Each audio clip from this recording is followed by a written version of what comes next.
Hello दोस्तों, मैं हूं आपका दोस्त आफ्ताब अंसारी और आप देख रहे हैं आपका पसंदीदा यूट्यूब चैनल सामूहिक शिक्षा। स्वागत है आप सभी का आज के शानदार लेक्चर में। और आज का लेक्चर जैसा कि आप सभी देख रहे हैं इंटरनेशनल लॉ यानी अंतर्राष्ट्रीय कानून या विधि के ऊपर है। तो स्टार्ट करें आज का लेक्चर। उससे पहले अगर आप मेरे यूट्यूब चैनल सामूहिक शिक्षा पर नए हैं और अभी तक नहीं कर रखा सब्सक्राइब, तो सबसे पहले इस चैनल को सब्सक्राइब कर दीजिए, साथ ही बेल आइकन को प्रेस कर दीजिए और वीडियो को एंड तक देखें। वीडियो पसंद आए तो वीडियो को लाइक करना ना भूलें। तो चलिए स्टार्ट करते हैं आज का लेक्चर। दोस्तों, आज के इस लेक्चर में हम सबसे पहले जानेंगे व्हाट इज इंटरनेशनल लॉ यानी कि अंतर्राष्ट्रीय कानून क्या है। उसके बाद हम देखेंगे डेफिनेशन ऑफ इंटरनेशनल लॉ यानी कि अंतर्राष्ट्रीय विधि या कानून की परिभाषाएं क्या है। तो देखते हैं सबसे पहले व्हाट इज इंटरनेशनल लॉ यानी अंतर्राष्ट्रीय कानून क्या है। दोस्तों, international law also known as public international law is a set of rules, norms and standards that are generally considered binding between nations. It established standard guidelines and a common ideological framework for state in various fields, including war, diplomacy, trade and human rights. International law aims to promote the practice of stable, consistent and organized international relations. यानी अंतर्राष्ट्रीय कानून जिसे हम सार्वजनिक अंतर्राष्ट्रीय विधि या कानून के रूप में भी जानते हैं। यह नियमों, मानदंडों और मानकों का एक समूह है जिसे आमतौर पर राष्ट्रों के बीच बाध्यकारी माना जाता है।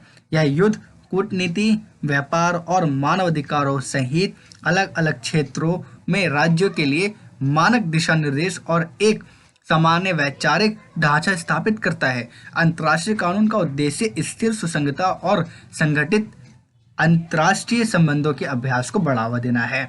यानी कि जो इंटरनेशनल लॉ है, जिसे हम पब्लिक इंटरनेशनल लॉ के रूप में भी जानते हैं, इसका काम क्या है।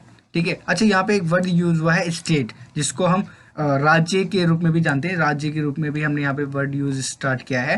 ठीक है। यहाँ पर एक जैसे दिल्ली, मुंबई, आगरा, ऐसे या दिल्ली, हरियाणा, पंजाब, इस तरह के जो स्टेट हैं उस पर हमने यूज़ नहीं करा। उसके लिए यहाँ पे जो स्टेट है वो कंट्रीज़ के लिए हमने यूज़ किया है। ये स्टेट जो है वो कंट्रीज़ को रिप्रेजेंट कर रहे हैं, तो प्लीज़ कंफ्यूज ना हो आप।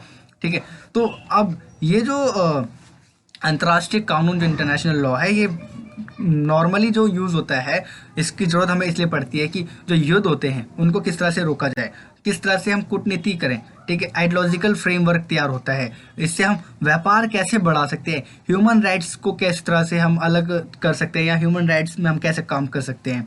ठीक है। तो इस तरह की जो चीज़ें होती हैं, इस तरह के जो लॉ होते हैं, वो इंटरनेशनल लेवल पे डिस्कशन किए जाते हैं। ठीक है। ताकि कोई भी देश इन सारी चीज़ों से अछूता ना रह जाए, इसलिए इसकी बहुत ज़्यादा ज़रूरत होती है। आई होप आपको ये क्लियर है।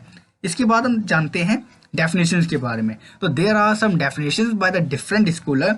तो सबसे पहले by the Austin, international law positive international morality. It mean law is the command of the sovereign and the interminacy of sovereign at the international level, and the lack of coercive force had made him classify international law as merely positive morality। यानी Austin साहब के द्वारा जो अंतर्राष्ट्रीय कानून है वो सकारात्मक अंतर्राष्ट्रीय नैतिकता है। इसका मतलब है कानून संप्रभु का आदेश है और अंतर्राष्ट्रीय स्तर पर संप्रभु की अनिश्चितता और जबरदस्ती बल की कमी ने उसे अंतर्राष्ट्रीय कानून को केवल सकारात्मक नैतिकता के रूप में वर्गीकृत किया था। आगे देखते हैं और महानुभव क्या कहते हैं बाय द बैथम। इनके अनुसार international law is a collection of rule governing relation between state. International law is an independent system of law existing outside the legal words or particular state. It differs from domestic legal system in a number of respect। यानी कि बैथम के अनुसार जो अंतर्राष्ट्रीय कानून है वो राज्यों के बीच संबंधों को नियंत्रित करने वाले नियमों का एक संग्रह है। ठीक है। अंतर्राष्ट्रीय कानून जो है वो विशेष राज्यों के जो कानूनी आदेशों के बाहर मौजूद कानून की एक स्वतंत्र प्रणाली है। ये कई मायनों में जो घरेलू कानून प्रणाली होती है वो इससे अलग है। अब बात करते हैं हम यहाँ पे सेलमेंट साहब के अनुसार क्या है। तो सेलमेंट्स के अनुसार it consist of the rule which the sovereign state have agreed to follow in their dealing with each other। there are two type of international agreements. They are either expressed or implied. Express agreement are enshrined in treaties and convention, whereas implied agreement are found in the custom or practice of state। यानी कि जो सलमान के अनुसार है वो ये कहते हैं इसमें वह नियम शामिल हैं जिनका पालन संप्रभु राज्य एक दूसरे के साथ अपने व्यवहार में करने के लिए सहमत होते हैं या सहमत हुए। अंतर्राष्ट्रीय समझौते दो प्रकार के होते हैं सेलमेट के अनुसार, वह या तो व्यक्त होंगे या फिर निहित होंगे। ठीक है, एक्सप्रेस समझौते संधियों और सम्मेलनों में निहित होते हैं, जबकि निहित समझौते राज्यों के रीति रिवाजों या व्यवहार में पाए जाते हैं। ये सेलमेंट के शब्द थे। अब जानते हैं एक और जो बाय द ओपेनहेम के अनुसार लॉ ऑफ नेशन और international law is a body of customary and treaties rule which are considered legally binding by state in their intercourse with each other considered to be source of international law। यानी जो Oppenheim जो है इनके अनुसार जो राष्ट्र है जो कानून है अंतर्राष्ट्रीय कानून वो राष्ट्रों के कानून विधि या अंतर्राष्ट्रीय कानून द्वारा प्रथागत और संधि नियमों का एक निकाय है जिसे राज्य द्वारा एक दूसरे के साथ अपने संभोग में कमी के रूप में बाध्यकारी माना जाता है। अंतर्राष्ट्रीय कानून जो है वो स्रोत माने जाते हैं। ठीक है, तो यहाँ पर करीब हमने कुछ स्कॉलर्स थे, कुछ विद्वान थे जिनकी हमने डेफिनेशंस पढ़ी, उनके शब्द जाने।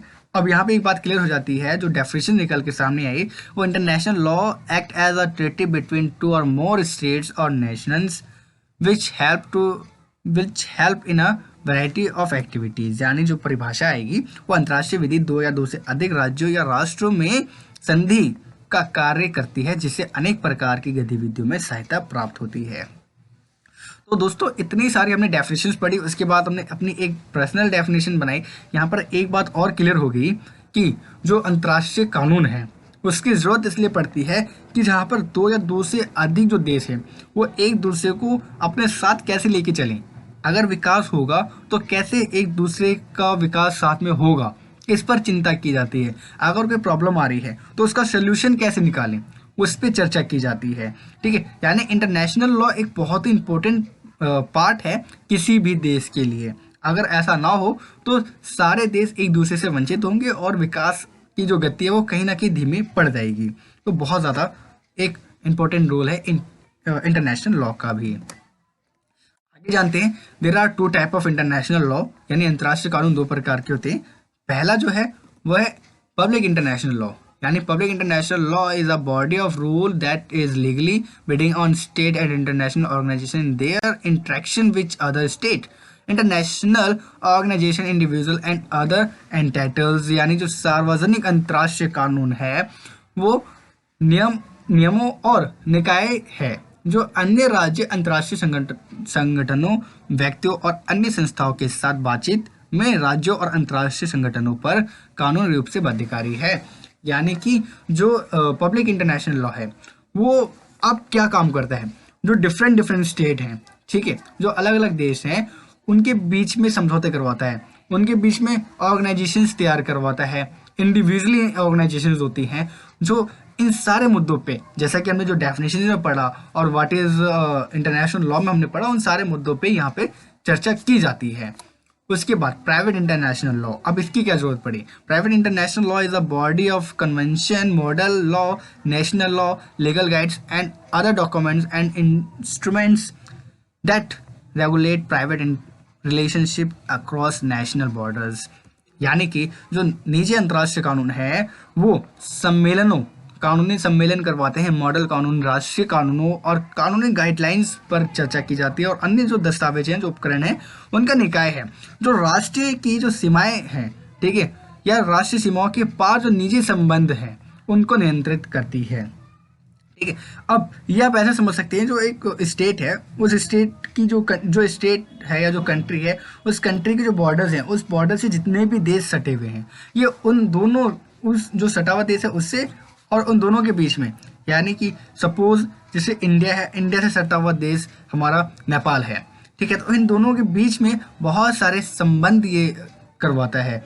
ठीक है, बहुत सारे चीज़ों को ये नियंत्रित करता है जो प्राइवेट सेक्टर पे भी काम करते हैं, बिजनेस पे काम होता है। ठीक है, बहुत सारे ऐसे कानूनी प्रणाली होती है, बहुत सारे कानून बनाए जाते हैं कि हम किस तरह से, यानी कि ये जो देश से सटे हुए जो होते हैं, बाउंड्री टच जो कंट्रीज होती है ये उनके लिए होते हैं, और जो सार्वजनिक है वो जो दूर दराज के जो देश हो वहाँ पर भी, वहाँ पर ये काम होते हैं। तो कहीं ना कहीं आई होप आपको ये वाला भी क्लियर है। अगर अभी भी कोई डाउट होता है देन आप मुझे कमेंट करके पूछ सकते हैं। बहरहाल डाउट तो नहीं होगा, मुझे पूरी उम्मीद है। तो आज की इस लेक्चर में बस इतना ही। मिलते हैं अपने नेक्स्ट वीडियो में एक नए टॉपिक के साथ। तब तक के लिए आप हंसते रहें, मुस्कुराते रहें और पढ़ते रहें सामूहिक शिक्षा के साथ। जय हिंद, जय भारत, धन्यवाद।